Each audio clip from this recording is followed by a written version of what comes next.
Nova postavka u Kuli na Gardošu u organizaciji Udruženja Kultura. U umetničkoj galeriji i ateljeu Čubrilo u čuvenoj Zemunskoj kuli otvorena je izložba fotografija starog grada Štokholma. Izložba, čiji je autor Dragan Stojanović, specifično je viđenje takozvane Venecije severa.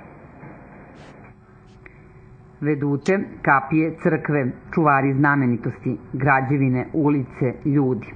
Samo su neki od motiva na postavci Dragana Stojanovića, fotografa, novinara i reditelja, koji živi i radi u Švedskoj, a izabrao je 30-ak raznolikih fotografija starog dela glavnog grada te severne zemlje. I ovaj grad, pošto je to poseban grad, znači to nije Stokholm, to je stari grad Stokholma, on se oficijalno zove grad između mostova. Inače, kolorit tog grada je pitoreskni iz dva razloga.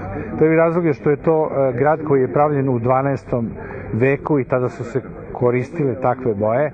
To se više danas ne radi u urbanim gradovima.